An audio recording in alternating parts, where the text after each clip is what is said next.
आपण जेव्हा जगातील पर्यटनाबद्दल बोलतो तेव्हा आपल्या मनात काही गोष्टी पटकन येतात, जसं करून मोठमोठे पुतळे जगात उभारलेले आहेत. स्टॅच्यू ऑफ लिबर्टी असो अमेरिकेतला, किंवा क्राइस्ट द रिडीमर नावाचा स्टॅच्यू जो ब्राझीलमध्ये आहे, किंवा उंच असे काही आयफेल टॉवर, हे सगळे आपल्या डोक्यात पटकन येतात. पण तुम्हाला माहिती आहे का, या सगळ्यांपेक्षा कित्येक पटीने उंच असा एक स्टॅच्यू आपल्या भारतात पण आहे. तो म्हणजे स्टॅच्यू ऑफ युनिटी.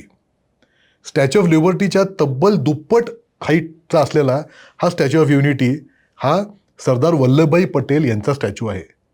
हा स्टॅच्यू आहे गुजरात राज्यामध्ये, नर्मदा जिल्हा. गावाचं नाव आहे केवडिया. हे जे गाव आहे केवडिया, त्या गावाला या स्टॅच्यूच्या भोवती जे गाव उभं केलं आहे तर नवीन, त्याला नाव दिलं आहे एकता नगर. आणि ते एकता नगरला एक अप्रतिम असं मॉडर्न एक रेल्वे स्टेशन तयार केलेलं आहे. तर या एकता नगरला पोचायला पुण्यातनं आठवड्यातनं एकदा गाडी आहे. मला वाटतं दर बुधवारी जायला आहे आणि दर शनिवारी तिकडनं यायला एक गाडी आहे पुण्यातनं. दादर मुंबईतनं दररोज एक रात्रीची ओव्हरनाईट ट्रेन आहे जी डायरेक्ट तुम्हाला एकता नगर स्टॅच्यूला सोडते. अहमदाबादहून दररोज सकाळी एक जनशताब्दी आहे जी इथे येते. हे झाला रेल्वेचा प्रवास. बाय रोड तुम्हाला इथं पोचायचं असेल तर पुण्या मुंबईतनं अहमदाबाद हायवे आहे, किंवा बाकी शहरातनं तुम्ही नाशिकला जाऊन सापुतारा मार्गे या गावी पोचू शकता. अहमदाबादहून 4 तासावर हे गाव आहे. बरोड्यातनं एक 2 तासावर हे गाव आहे. त्यामुळे रोड ॲक्सेस पण इथं पोचायला चांगला आहे. बाय फ्लाईट तुम्हाला यायचं असेल तर निअरेस्ट एअरपोर्ट आहे बरोडा, तिथनं म्हटल्याप्रमाणे 2 तासावर स्टॅच्यू आहे. अहमदाबादला फ्लाईट कनेक्टिव्हिटी चांगली आहे, तिथून 4 तासावर स्टॅच्यू आहे. त्यामुळे बाय रोड, बाय एअर किंवा बाय ट्रेन इथे पोचणं अतिशय सोपं आहे. इथे मुक्काम आता किती असावा? इथे जे काय बघायला आहे ना ते बघता इथे तुम्हाला मिनिमम 2 रात्र मुक्काम तरी करावा असं माझं सजेशन आहे. कारण स्टॅच्यू हा एक मोठा तिथे प्लस पॉईंट आहे, मोठं अट्रॅक्शन आहे, नो डाऊट. त्याबद्दल मी पुढे बोलीनच. स्टॅच्यू सोडून तिथे बाकी ज्या काही गोष्टी त्यांनी बनवल्या आहेत ते इतक्या मनमोहक आणि इतक्या सुंदर आहेत की त्या प्रत्येकाने जाऊन बघाव्या अशीच ती ठिकाणं आहेत. तरी बाकीचं काय काय स्टॅच्यू सोडून बाकी तिथे काय काय आहे?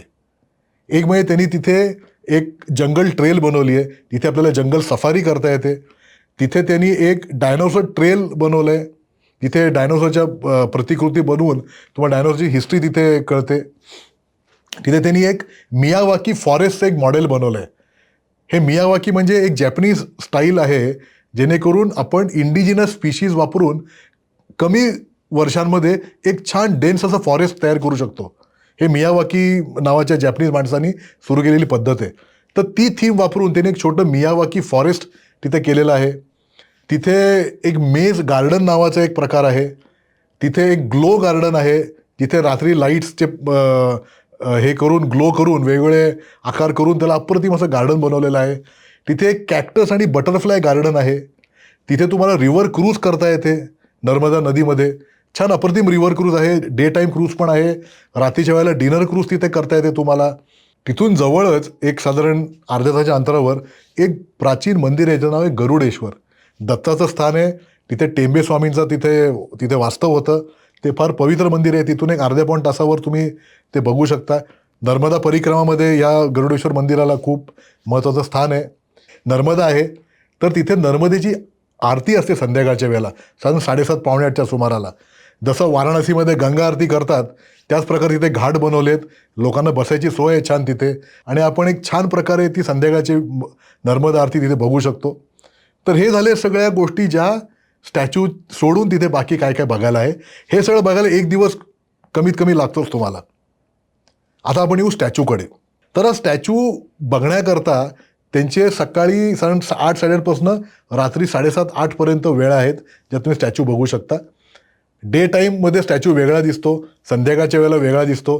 तिथे संध्याकाळी 7 ते 7:30 म्हणजे डिपेंडिंग ऑन समर का विंटर, कधी 7 किंवा कधी 7:30 त्यांचा एक साऊंड अँड लाईट शो आहे तिथे, जो त्या स्टॅच्यूवर लेझर बीम्सनी प्रोजेक्ट करून एक अप्रतिम असा साऊंड अँड लाईट शो बनवतात, ज्याच्यामध्ये आपल्या स्वातंत्र्य लढाईची काही गोष्टी सांगतात, सरदार वल्लभभाई पटेलांबद्दल काही गोष्टी सांगतात, त्यांनी कसं लोकांना एकत्र आणलं, त्यांनी कसं सगळी संस्थानं एकत्र आणून भारत एकत्र बनवला, हे काही सांगतात त्या लाईट शोमध्ये. तर तो सगळ्यांनी आवर्जून बघावा असा लाईट शो आहे. दुसरं, आपण जेव्हा स्टॅच्यूकडे जातो तिथपर्यंत पोचायला सुद्धा छान सोयी आहेत. तिथे प्रत्येक ठिकाणी पाण्याची सोय केलेली आहे. तुम्ही जर पाण्याची बाटली आणली असेल बरोबर, तर तुम्हाला तिथे पाणी फुकट भरून मिळतं ते पाण्याच्या बाटल्यांमध्ये. ही केवढी मोठी सोय आहे आणि किती थॉटफुली डिझाईन करून केलेलं आहे. प्रत्येक ठिकाणी मी जी ठिकाणं आत्ता म्हणली, गार्डन असेल किंवा फॉरेस्ट असेल, प्रत्येक ठिकाणी क्लीन स्वच्छ टॉयलेट्स आहेत, जे पण अतिशय खूप महत्त्वाचं आहे कुठल्याही टुरिस्ट प्लेसमध्ये. रस्ते खूप छान आहेत सगळीकडे जायला. तर स्टॅच्यूबद्दल बोलतो आपण. साऊंड अँड लाईट शो संध्याकाळचा आहे. आपण जसं स्टॅच्यूकडे जातो तर स्टॅच्यूच्या बेसला त्याने एक म्युझियम बनवलं आहे. ज्या म्युझियममध्ये तिथली स्थानिक काही माहिती आहे, स्वातंत्र्य लढ्याची माहिती आहे, सरदार पटेलांनी जे काम केलं त्याची सविस्तर माहिती दिलेली आहे. शिवाय तिथला जो फ्लोरा अँड फौना आहे, म्हणजे वन्यजीव आहे तिथलं सगळं, किंवा झाडं कुठल्या प्रकारची आहेत, आदिवासी काय प्रकारचे आहेत, त्यांचं कल्चर काय आहे, किंवा तिथे त्याच म्युझियममध्ये खाली बेसमेंटमध्ये एक छोटा व्हिडिओ दाखवतात की फ्रॉम स्क्रॅच टू एंड हा स्टॅच्यू कसा बनला. असं म्हणतात की त्या स्टॅच्यूमध्ये 6,500 टन स्टील वापरलं आहे आणि 70,000 टन कॉन्क्रीट. मी विचार करा, हे केवढं मोठं काम आहे आणि ह्याला 4-1 वर्ष लागली बांधायला. आपल्या भारतातील L&T नावाची कंपनी आहे, त्यांनी हा स्टॅच्यू पूर्ण केला आहे. 4-1 वर्षात त्यांनी पूर्ण बांधून केलं आहे. तर हे म्युझियम वगैरे बघून झालं की तिथे खालनंच हाय स्पीड लिफ्ट आहेत, ज्या तुम्हाला साधारण 135 मीटर वर नेतात. स्टॅच्यूची हाईट साधारण 180-182 मीटर स्टॅच्यूची पूर्ण हाईट आहे. पण स्टॅच्यूच्या मधनंच सरदार पटेलांच्या पायांमधनं आपण म्हणतो अशी ते लिफ्ट नेलेली आहे वर. ती लिफ्ट तुम्हाला 135 मीटरवर एक व्ह्यूइंग गॅलरी आहे. ती त्या स्टॅच्यूच्या म्हणजे पटेलांच्या छातीमध्ये बनवलेली इथे साधारण अशी ती व्ह्यूइंग गॅलरी आहे. आणि तिथे तुम्हाला अप्रतिम जो व्ह्यू मिळतो त्या व्ह्यूइंग गॅलरीमधनं तुम्हाला नर्मदा नदी दिसते, पलीकडची गावं दिसतात, तुम्हाला सरदार सरोवर डॅम दिसतो तिथे, जो खूप अतिभव्य डॅम असा आहे. जगातल्या काही मोठ्या डॅम्सपैकी त्याची गणना होते. असा सरदार सरोवर डॅम तिथनं दिसतो तुम्हाला. अशी व्ह्यूइंग गॅलरी वर आहे. ती म्हटल्याप्रमाणे 135 मीटर हाईटला आहे. लिफ्ट ग्राउंडपासून तुम्हाला 3 ते 4 मिनिटात वर नेते. हाय स्पीड लिफ्ट आहे, जशी आपण बुर्ज खलिफामध्ये वगैरे बघतो दुबईतल्या, की आपण 5व्या मिनिटाला वर त्या व्ह्यूइंग गॅलरीत असतो. तसंच इथे पण घडतं. 4 ते 5 मिनिटात आपण तिथे पोचतो. वरनं जो नजारा मिळतो तो इतका अप्रतिम आणि अक्षरशः अवर्णनीय आहे या व्ह्यूइंग गॅलरीतनं बघायला. तर तुम्ही म्हणाल आता गर्दीचं काय आहे?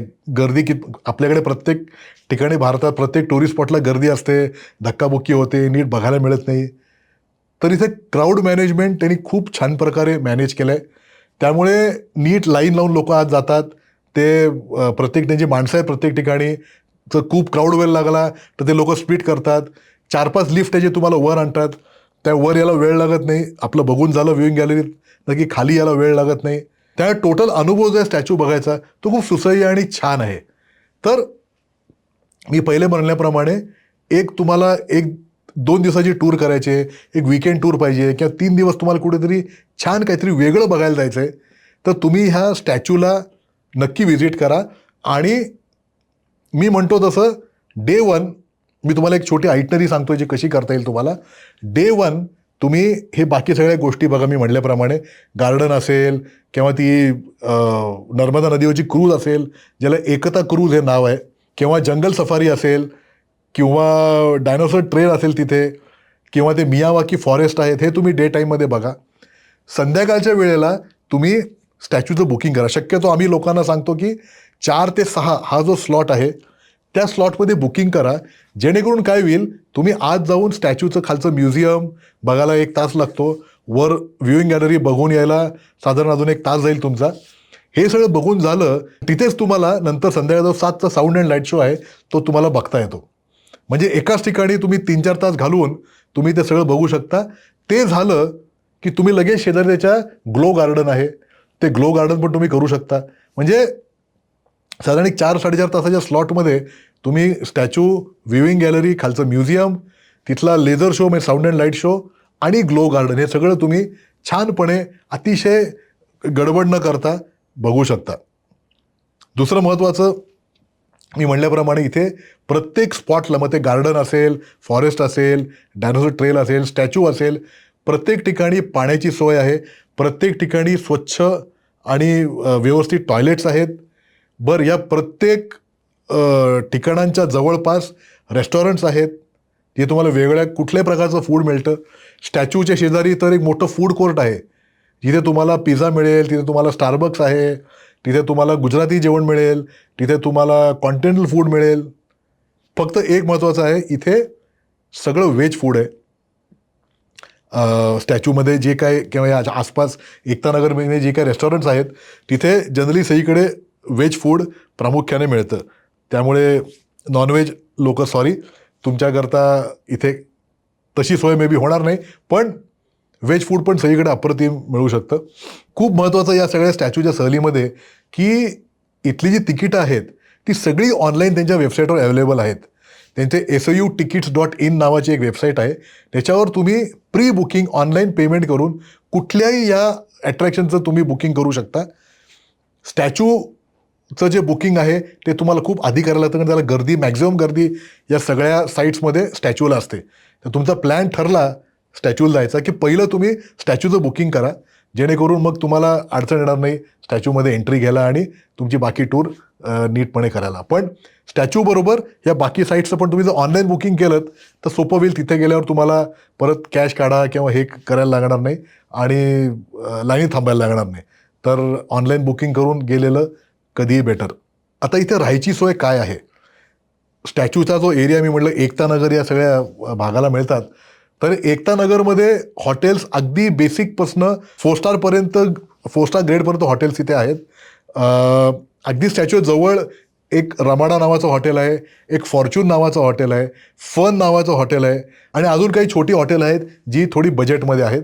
त्यामुळे राहायची सोय प्रत्येकाच्या बजेटनुसार, प्रत्येकाच्या आवडीनुसार, प्रत्येकाच्या प्रेफरन्सनुसार तुम्हाला इथे मिळू शकेल आणि एक 2 ते 2.5 दिवसाची अप्रतिम टूर तुम्हाला या स्टॅच्यूची करता येते. मी म्हटल्याप्रमाणे कनेक्टिव्हिटी चांगली आहे, by road, by train, by flight. त्यामुळे कुठल्याही शहरातनं महाराष्ट्रातल्या तुम्हाला वाटलं की आपण एक 2 दिवसीय सहल या स्टॅच्यूला करावी, तर तुम्हाला अगदी सहज शक्य आहे. त्यातून तुम्हाला अजून जर काही माहिती हवी असेल स्टॅच्यूबद्दल तर आम्हाला आमच्या नंबरवर संपर्क करा, आम्ही तुम्हाला नक्की योग्य प्रकारे गाईड करू. मी म्हटल्याप्रमाणे या एकतानगर जे छोटं गाव आहे स्टॅच्यूच्या निमित्ताने उभारलेलं, तिथे एवढ्या काही गोष्टी मी सांगितल्या बघायला, स्टॅच्यू बरोबर अजून बरंच काही आहे बघायला. तर हे सगळं लांब लांब असणार स्वाभाविक आहे. इथे फिरायचं कसं? एक महत्त्वाचा मुद्दा असा आहे की इथे आपण जी गाडी बाहेरनं आणू ती इथे आपल्याला फिरवता येत नाही. तिथे एक पार्किंग एरिया आहे, तिथे पार्क करून ती गाडी ठेवायला लागते. मग आता या बागेत फिरायचं कसं? 2 तिथे उपाय आहेत फिरायला. त्यांची एक बस आहे स्टॅच्यूवाल्या लोकांची किंवा त्या लोकल ऑथॉरिटीजची, जी तुम्हाला या सगळ्या साईट्सवर सर्क्युलर रूटनी तुम्हाला फिरवते. तुम्ही कुठेही उतरा, जसं आपण फॉरेन कंट्रीमध्ये hop on off of he concept आहे. त्या बसनी उतरा, परत त्याच रूटवरच्या बसमध्ये चढा आणि पुढच्या स्पॉटला जा. हा एक ऑप्शन आहे. नाहीतर दुसरा जो मला पर्सनली आवडलेला ऑप्शन आहे तो म्हणजे ई रिक्षा. आता म्हणाल ई रिक्षामध्ये वेगळं काय आहे? तर ह्या ई रिक्षा ज्या आहेत ह्या तिथे पूर्णपणे महिलांनी चालवलेले ई रिक्षा आहेत. त्यांनी स्पेशल इनिशिएटिव्ह घेऊन महिला ड्रायव्हर त्यांना ट्रेन केलं, त्यांच्याकरता ई रिक्षा बनवले आहेत आणि हा ई रिक्षांचा ताफा या महिला ड्रायव्हर चालवतात. अतिशय अल्प दरात दिवसभर तुम्हाला ती रिक्षा हायर करता येते. त्या येतात, तुम्हाला हॉटेलमधून पिकअप करतात, या प्रत्येक स्पॉटला तुम्हाला घेऊन जातात आणि तुम्हाला परत हॉटेलला सोडतात. तर हा एक खूप वेगळा प्रयोग त्या लोकांनी केलेला आहे आणि मला असं वाटतं की प्रत्येकाने जाऊन एकदा एक दिवस तरी या महिलांच्या ई रिक्षा हायर करून त्यांनी फिरावं, कारण हे खूप वेगळा उपक्रम आहे, त्याला आपण सपोर्ट करणं खूप गरजेचं आहे. आता या स्टॅच्यूबरोबर अजून 2-3 गोष्टी काय करता येतील मी तुम्हाला म्हणजे गरुडेश्वर जे दत्ताचं स्थान आहे, टेंबे स्वामीचं तिथे वास्तव होता, ते पण खूप प्राचीन मंदिर आहे, नर्मदेच्या तीरावर आहे अगदी. आणि नर्मदा परिक्रमामध्ये या मंदिराला लोक नक्की जातात. त्याच्याबरोबरच आपण जेव्हा फ्लाईट गेला किंवा ट्रेन गेला बरोड्याला येतो, तर बरोड्याला गायकवाडांचा एक अप्रतिम पॅलेस आहे. तर तो प्रत्येकाने आवर्जून बघावा. त्यात एक छान म्युझियम आहे आणि जे प्रख्यात पेंटर आहेत राजा रवी वर्मा, तर राजा रवी वर्मांची वेगळी गॅलरी आहे तिथे या बरोडा पॅलेसमध्ये. तर आपण जेव्हा हे स्टॅच्यू बघतो तिथनं बरोड्याला येतो तर वाटेत एक 2 तास ब्रेक घेऊन हा बरोडा पॅलेस प्रत्येकाने नक्की बघावा. फार अप्रतिम आहे, खूप सोयीस्कर आहे आत बघणं, कारण त्यांचा आत तुम्हाला ऑडिओ गाईड मिळतो जो तुम्ही लावून हा अख्खा पॅलेस तुम्ही छानपणे बघू शकता त्या ऑडिओ गाईडच्या साह्याने. हे झालं बरोडा. तुम्ही जर अहमदाबादला जाताय फ्लाईट घ्यायला तर शक्यतो संध्याकाळची फ्लाईट घ्या अहमदाबादवरनं. म्हणजे तुम्ही स्टॅच्यूतनं निघाल तर 4 तासात अहमदाबाद आहे. अहमदाबादवरून तुमच्या इच्छित स्थळी जायला शक्यतो लेट इव्हनिंग 8 नंतरची फ्लाईट घ्या. का? कारण 2 वेगळी ठिकाणं मी तुम्हाला सांगेन जी तुम्ही स्टॅच्यूवरनं अहमदाबादला येताना बघू शकता. एक आहे ते म्हणजे डाकोर. तर डाकोर का महत्त्वाचं आहे? डाकोरला एक श्रीकृष्णाचं मंदिर आहे आणि ते मंदिर आहे रणछोडदास या कृष्णाच्या भूमिकेतलं मंदिर आहे. त्या मंदिराला पण रणछोडराय मंदिर असं म्हणतात. अप्रतिम पांढऱ्या मार्बलमध्ये बनवलेलं इतकं सुरेख मंदिर आहे. तर ते प्रत्येकाने बघावं on the way to Ahmedabad. एकच फक्त आहे, ते मंदिर साधारण दुपारी 12:30-1ला बंद होतं आणि परत 4ला उघडतं. त्या ती वेळ सोडून तुम्ही जर तिथे जात असाल तर ते मंदिर जरूर बघावं. डाकोरला अजून एक गोष्ट जी मिळते ती म्हणजे तिथे एक वेगळं पीठ मिळतं ज्यातनं तुम्ही तिथली टिपिकल स्टाईलची भजी बनवू शकता. आता तुम्ही म्हणाल हे काय वेगळं आहे, तर हे जे पीठ आहे ते फक्त ते डाकोर गावातच बनतं आणि 2 तिथले ब्रँड आहेत. तुम्ही डाकोर गावात गेलात, कोणाला विचारलं की मला ते घ्यायचं आहे, कोणी तुम्हाला ते आणून देईल आणि ते नक्की प्रत्येकाने घ्यावं. खूप वेगळ्या प्रकारचं आणि वेगळ्या चवीची ती भजी आहे आणि त्याचं पीठ तिथे मिळतं. ते झालं डाकोर. तुम्ही डाकोरहून थोडं 1 तास 1.5 तास पुढे गेलात की एक गाव आहे, त्याचं नाव आहे बालासिनोर. BALASINOR, बालासिनोर. या बालासिनोरचं महत्त्व काय आहे? तर बालासिनोर ही भारतातली सर्वात मोठी डायनोसॉर साईट आहे. ह्या भागाला ज्युरॅसिक पार्क ऑफ इंडिया म्हणतात. का? तर ह्या सगळ्या बालासिनोर आणि आसपासच्या गावांमध्ये डायनोसॉरचे मॅक्झिमम अवशेष सापडलेत.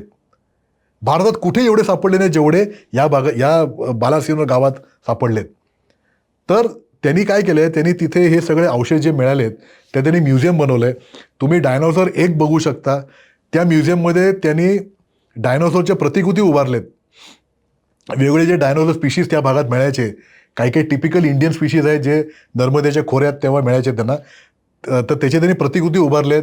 त्यांनी त्या म्युझियममध्ये पूर्ण हिस्ट्री दिली आहे की डायनोसॉर कसे मिळायचे तिथे, त्यांचं त्या काळात लाखो वर्षांपूर्वी तिथे कसं एन्व्हायरमेंट होतं आणि त्यांचा नाश कसा झाला. अप्रतिम अशी इंटरॅक्टिव्ह म्युझियम तिथे बनवली आहे. तिथे एक व्हर्च्युअल रियालिटी थिएटर आहे, जे तो अनुभवही खूप वेगळा आहे. आणि महत्त्वाचं म्हणजे ही म्युझियम पूर्णपणे एअर कंडिशन्ड आहे, जेणेकरून तुम्ही उन्हाळ्यात जरी गेलात तरी त्रास होत नाही. तरी म्युझियम तुम्ही बघू शकता. एंट्री तिकीट हार्डली काही आहे, खूप काही नाही. मला वाटतं 50-60 रुपये एंट्री तिकीट आहे, जे काहीच नाही, जे तुम्हाला माहिती मिळते त्या नुसार. तिथूनच जवळ 1 किलोमीटर 1.5 किलोमीटर अंतरावर ती ॲक्च्युअल साईट आहे जिथे त्यांनी एक्सकॅव्हेशन करून त्यांना हे डायनोसॉरचे फॉसिल्स मिळाले. तुम्ही ती साईटला पण जाऊ शकता. तिथून वॉकिंग 1 किलोमीटर म्हणजे 1 पण नाही, 500-600 मीटरवरती साईट आहे, जिथे तुम्हाला त्यांनी असं फेन्स करून ठेवलं आहे आणि तिथे अजूनही तुम्हाला डायनोसॉर फॉसिल्स तिथे तुम्हाला दगडात बघता येतात. म्हणजे मणक्याचा एक बोनचा तुकडा असेल, दातात किंवा जॉचा एक बोनचा तुकडा असेल, तो अजूनही तिथे त्या दगडात फॉसिल रूपात तुम्हाला बघता येतो. ते खूप अद्भुत ठिकाण आहे. भारतामध्ये असं कुठेही ठिकाण मला तरी माहिती आहे असं कुठे नाही आहे. तर तुम्ही जेव्हा ही स्टॅच्यूची टूर कराल तेव्हा त्याबरोबर याही 3-4 गोष्टी बघा. बरोड्याचं हे म्युझियम आहे, गायकवाडांचं पॅलेस आहे. शिवाय बरोड्यामध्ये एक रेल्वे म्युझियम आहे. तिथे रेल्वेचं एक इन्स्टिट्यूट आहे जिथे तुम्हाला रेल्वे इंजिनिअरिंगचा कोर्स आहे. त्याने एक रेल्वे म्युझियम बनवलं आहे. शिवाय एक वेगळ्या प्रकारची म्युझियम जी बरोड्यात आहे, जी फार कोणाला माहिती नाही आहे, तुम्ही गुगल केलं तुम्हाला कळेल. तिथे स्वयंपाकाच्या भांड्यांचं एक म्युझियम आहे. वेगळीच कल्पना आहे का नाही, की स्वयंपाकाच्या भांड्यांचं काय म्युझियम बनू शकतं. पण पूर्वीच्या काळी जी भांडी वापरायची त्याचं महत्त्व काय होतं, ती कशी वापरायची, असे एक छोटंसं म्युझियम पण इंटरेस्टिंग अशी ठिकाण आहे. तर हे तुम्ही बरोड्यात बघू शकता. अहमदाबाद मी तुम्हाला सांगितलंच. बाकी अहमदाबादमध्ये प्रचलित तुम्हाला सगळं माहितीच आहे काय काय आहे बघायला, त्याच्यात मी काय फार जात नाही. पण एक 2 नाईट 3 डेज अशी स्टॅच्यूची टूर करून स्टॅच्यूमधल्या सगळ्या गोष्टी बघून तुम्ही शिवाय प्लस ह्या बरोड्यातल्या किंवा on the way to Ahmedabad या 2-3 गोष्टी ॲड करून एक छानशी वेगळा अनुभव देणारी टूर तुम्ही करू शकता.